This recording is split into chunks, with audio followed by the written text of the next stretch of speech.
Vamos a resolver un ejercicio de respuesta forzada RL y el enunciado nos dice: del siguiente circuito eléctrico determinar el valor de la corriente, del voltaje en la resistencia y el voltaje en la bobina para tiempos mayores que cero. Tenemos nuestro circuito, hay que iniciar analizándolo. Podemos ver que tiene un interruptor abierto, dos fuentes de excitación, resistencias y bobina. Entonces, al existir un interruptor, vamos a analizarlo en los tres tiempos. Iniciamos en tiempos menores que cero, en donde hay que recordar que solamente calculamos las condiciones iniciales, en este caso de la bobina, que es su corriente. Pero como este interruptor está abierto, no permite que circule corriente a través de la bobina, por lo tanto no tienen o no existen condiciones iniciales en tiempos menores que cero. Como nada más calculamos condiciones iniciales o establecemos cuál es el valor de las condiciones iniciales en tiempos menores que cero, ya terminamos. Podemos trabajar en tiempos iguales a cero, y lo que se va a hacer es que a este interruptor que está abierto, lo que vamos a hacer es cerrarlo, es decir, cambiamos su posición. Entonces el interruptor se cierra y es lo único que vamos a hacer en tiempos iguales a cero. Y ya podemos trabajar en tiempos mayores que cero. Entonces, al trabajar en tiempos mayores que cero, tenemos nuestro interruptor cerrado, y lo ideal, o a lo que debemos llegar por tener un circuito RL, es una sola resistencia, una sola bobina. Y como vamos a trabajar con un circuito serie, nos conviene que la fuente de excitación que quede en tiempos mayores que cero sea de voltaje. Solo existen dos métodos para poder reducir un circuito a la manera que queremos, que es intercambio de fuentes y el teorema de Thevenin. Analizando con intercambio de fuentes, por tener una fuente de corriente en serie con una resistencia, no podemos aplicarlo, ya que debería de estar en paralelo. Por lo tanto, queda descartado por aplicar un intercambio de fuentes con la fuente de corriente, que nos permitiría reducir los elementos y simplificarlo. La fuente de voltaje debería de quedar en serie con una resistencia, situación que tampoco tenemos, por lo que no podemos aplicar intercambio de fuentes para reducir nuestro circuito. Entonces, una vez que analizamos a través de intercambio de fuentes y se determina que no es posible usarlo, el método que nos queda es Thevenin. Y lo que vamos a hacer es aplicar el teorema de Thevenin considerando a la bobina como la carga. Recuerden que en el teorema de Thevenin lo primero que tenemos que hacer es quitar la carga. ¿Y por qué consideramos a la bobina como la carga? Viendo el circuito, tenemos dos fuentes de excitación que habría que reducir a una sola. Tenemos 1, 2, 3, 4, 5, 6, 7, 8 resistencias, las cuales se deberían de reducir y quedarnos una sola, y esos elementos en serie con la bobina.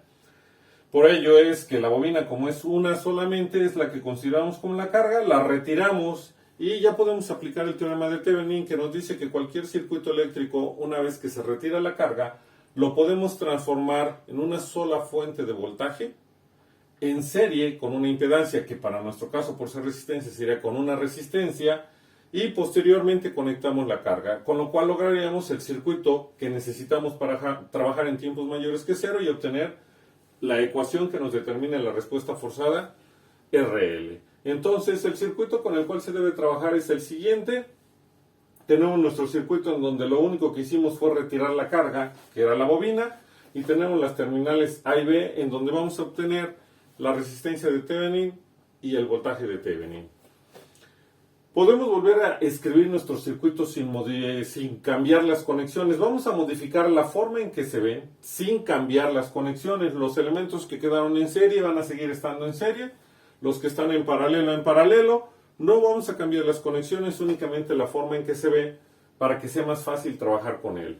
Tenemos esta resistencia de 7 que está inclinada. Para que se vea en forma vertical, lo que vamos a hacer es separar las terminales en la parte inferior, desplazarlas para que tengamos a la resistencia en forma vertical en vez de forma inclinada, y los elementos quedan exactamente igual. Tenemos nuestra fuente de voltaje, la resistencia de 15, nuevamente tenemos una resistencia inclinada, que lo que vamos a hacer es separar las terminales en la parte inferior sin cambiar la conexión, de tal manera que quede en forma vertical en vez de forma inclinada. La resistencia de 35, las terminales A y B, y nos queda exactamente el mismo circuito, pero de una forma mucho más accesible para trabajar con él que en el que teníamos originalmente. Entonces ya podemos calcular el circuito equivalente de Thevenin, en el cual recuerden que hay que obtener dos variables: el voltaje de Thevenin y la impedancia de Thevenin, que en este caso sería la resistencia de Thevenin. Vamos a iniciar calculando primero la resistencia de Thevenin, Y lo que vamos a hacer es que todas las fuentes de excitación que pudiera tener nuestro circuito eléctrico se igualan a cero, con lo cual obtenemos la siguiente estructura eléctrica, recordando que toda fuente de corriente, en este caso tenemos una, pero si hubiera más de una, todas las fuentes de corriente al igualarlas a cero se van a sustituir por un circuito abierto. Y todas las fuentes de voltaje, al igualarlas a cero, se van a sustituir por un cortocircuito. Entonces la estructura eléctrica, una vez que se igualan a cero las fuentes de excitación, nos queda de esta forma. Lo primero es identificar que la resistencia de 5, al tener un circuito abierto, solamente una terminal queda conectada a la estructura eléctrica que vamos a analizar y por ello la podemos despreciar o considerar que no la tenemos para trabajar. Y entonces lo que vamos a hacer es reducir los elementos, recordando que los últimos elementos son los que están más cercanos a las terminales A y B, que es donde queremos nuestra resistencia de Thevenin. Empezamos siempre del lado contrario, acercándonos hacia las terminales. Y llevando ese proceso, se puede ver que tenemos una rama, recuerden que esta no la vamos a considerar, una rama formada por dos resistencias en serie, que esa rama va a estar en paralelo con una rama de una resistencia de 30 y en paralelo con una rama de una resistencia de 15. Y si se hiciera esa reducción de estas tres ramas en paralelo, nos quedaría una sola rama que quedaría en serie con la resistencia de 14. Entonces, por cuestiones de espacio, vamos a hacer esa reducción. Tenemos que, por tener tres ramas de resistencias en paralelo, pues vamos a aplicar el inverso de la suma de los inversos. Para reducirlas, y tendríamos que es 1 entre 7 más 8, ya que estas dos al estar en serie se sumarían, pero nos quedaría una rama en paralelo a la de 30, por eso la sumamos a 1 entre 30 más 1 entre 15. Y esa reducción de estos elementos en paralelo, como quedaría en serie con la resistencia de 14, por eso le sumamos a la resistencia de 14. Haciendo operaciones nos queda una resistencia equivalente de 20. Entonces reescribimos nuestro circuito, tenemos una resistencia de 20 en paralelo con la resistencia de 60 y esos elementos, si se hiciera una reducción, quedarían en serie con la de 35. Por tener dos resistencias en paralelo de distinto valor, en vez de aplicar el inverso de la suma de los inversos, vamos a aplicar el producto entre la suma, que nos daría el mismo resultado. Y una vez hecha la reducción, le sumaríamos 35 por estar en serie. Entonces tenemos que la resistencia de Thevenin va a ser igual al producto entre la suma de las resistencias que están en paralelo más la resistencia de 35 que quedaría en serie una vez hecha la reducción. Y la resistencia de Thevenin nos daría de 50 ohms. Una vez calculada la resistencia de Thevenin, hay que calcular ahora el voltaje de Thevenin. Tenemos que entonces, para calcular el voltaje de Thevenin, hay que volver a escribir las fuentes de excitación. Y el voltaje de Thevenin lo vamos a calcular entre las terminales A y B. Como podríamos aplicar ya cualquier método, es decir, ley de Ohm si nos los permite, leyes de Kirchhoff si también nos los permite, mallas en este caso, intercambio de fuentes que si fuera posible, que ya se vio que no es factible, superposición, cualquier método que nos permita encontrar el voltaje entre A y B. Vamos a descartar a superposición porque quizá nos llevaría más tiempo que si trabajamos con el método de mallas. Recuerden que el método de mallas que vamos a aplicar es el que desarrolló el doctor Enrique Bustamante Yaca, profesor del ESIME Zacatenco del Instituto Politécnico Nacional, y que nada no se contradice con el método de mallas tradicional, pero es un poco más simplificado cuando tenemos muchas mallas y cuando tenemos muchas fuentes. Entonces, por ello vamos a usar ese método. Lo primero que tenemos que hacer es establecer cómo vamos a calcular el voltaje de Thevenin y recuerden que es determinar qué elementos hay entre mi terminal A y mi terminal B y sumar sus voltajes. Entonces, si circulamos de la terminal A para llegar a la terminal B a través del circuito, tenemos varias trayectorias, pero la trayectoria más corta y con menos elementos es empezar en la terminal A, pasar por la resistencia de 35, después circular por la resistencia de 60 y llegamos a la terminal B. Solo son dos elementos, lo que haríamos por cualquier otra trayectoria contendría más elementos, por lo tanto más trabajo. Y otra cosa más, como la resistencia de 35 quedó en un circuito abierto, ya que aquí no hay nada, son terminales abiertas, y el voltaje en un elemento pasivo depende de su corriente, y la corriente solo circula por trayectorias cerradas, a través de la resistencia de 35 no hay corriente.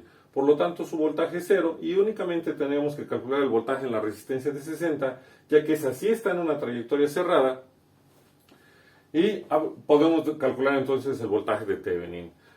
Vamos a aplicar el método de mallas, por ello hay que asignarle o hay que identificar cuántas trayectorias cerradas tenemos, en este caso son 4, asignamos la corriente de malla para cada trayectoria cerrada, recordando que nosotros vamos a usar a la J como corriente de malla en vez de la I mayúscula, I latina mayúscula. Entonces, el sentido de la corriente de la malla, si tenemos fuentes de excitación, lo determinan las fuentes, siempre vamos a ir en el sentido convencional de más a menos, y por ello es el sentido de la corriente de la malla 1. Conservamos la dirección de la corriente de la malla 1 para la corriente de la malla 2 y la corriente de la malla 3 va a ir en el sentido de más a menos convencional que nos proporciona la fuente, ya que hay una fuente de excitación también. Esta sería la dirección de la corriente de la malla 3 y la corriente de la malla 4 conservamos la dirección que para todas es un sentido horario.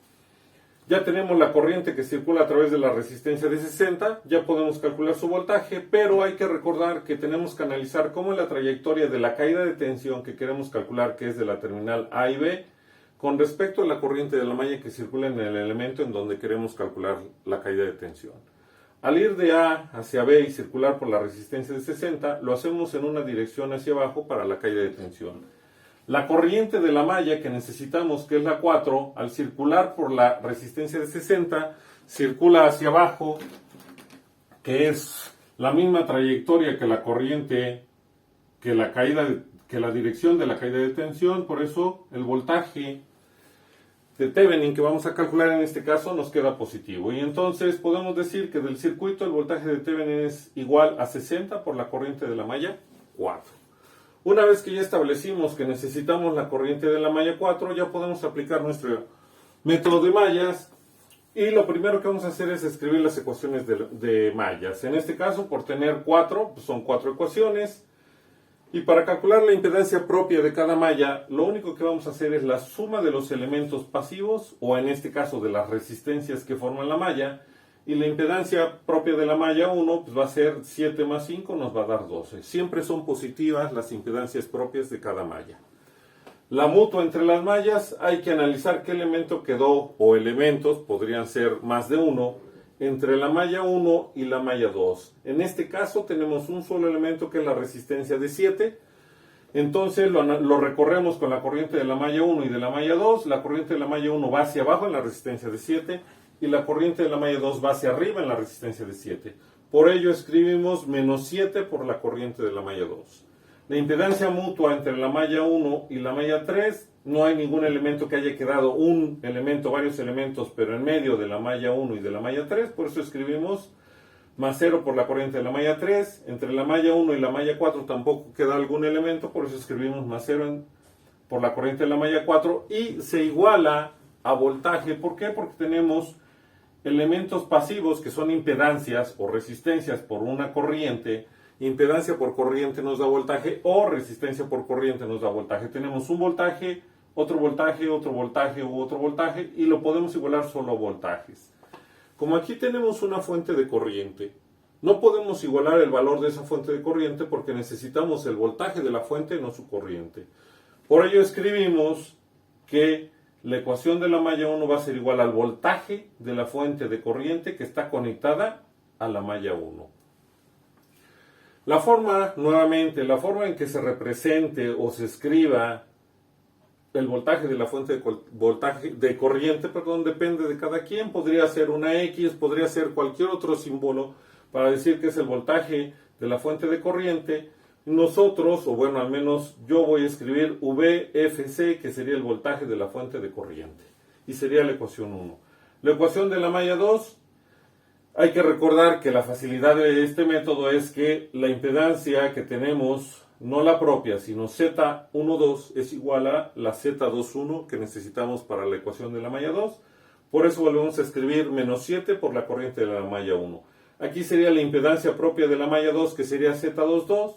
Recuerden que las impedancias propias de malla van a ser siempre positivas. Entonces, ¿y cómo la obtenemos? Haciendo la suma de los elementos pasivos que forman la malla 2, en este caso de las resistencias. Tenemos 3 resistencias, cuya suma nos da 45 por la corriente de la malla 2.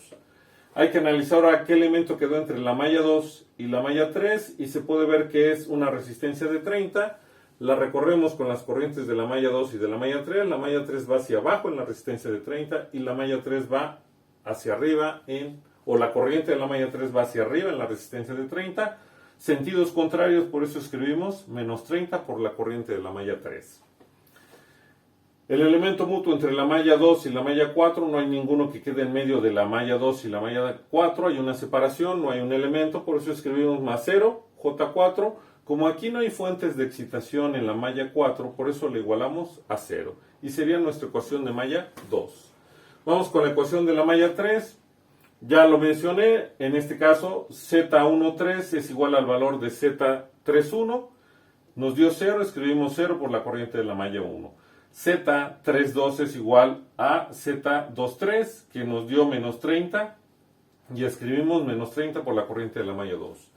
Seguiría la impedancia propia de la malla 3, que es Z33.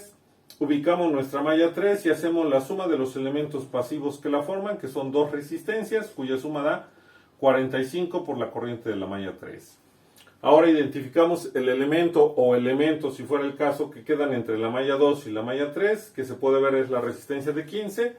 Recorremos con la corriente de la malla 3 y la corriente de la malla 4 esa resistencia. La corriente de la malla 3 va hacia abajo en la resistencia de 15 y la corriente de la malla 4 va hacia arriba en la resistencia de 15, por eso nos queda, son sentidos contrarios, por eso nos queda menos 15 por la corriente de la malla 4.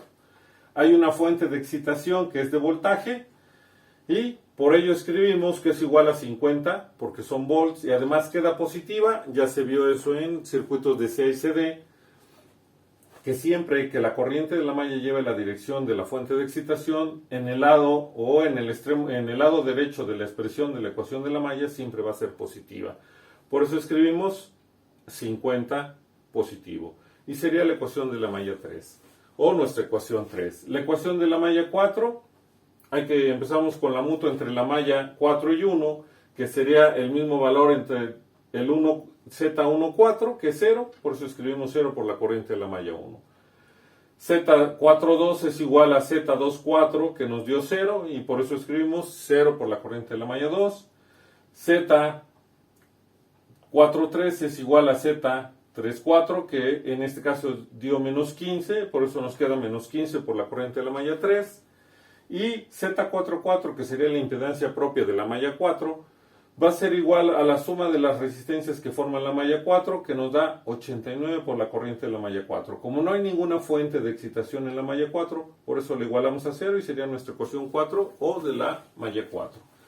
Detalle: siempre que existan fuentes de corriente, cuando estemos trabajando con el método de mallas e impedancias, y resistencias o impedancias, hay que analizar si la fuente de corriente quedó conectada a una sola corriente de malla o quedó en medio de mallas. En este caso, la fuente de corriente solo está conectada a la malla 1, y por ello podemos escribir que la corriente de la malla 1 nos las va a proporcionar la corriente de la fuente de excitación, que es 10, y por ello escribimos aquí que la corriente de la malla 1 es igual a 10. Y es nuestra ecuación 5. Y con ello podemos reducir el número de ecuaciones, procurando que la variable que queremos encontrar quede en esas ecuaciones para encontrar el resultado. Lo que seguiría es resolver el sistema de ecuaciones para encontrar el valor de la corriente de la malla 4 que tenemos en el pizarrón. Recuerden que los videos llevan secuencia. Voy a iniciar ya con la sustitución de la ecuación 5 en las ecuaciones 2 y 3 en el siguiente video de respuesta forzada RL.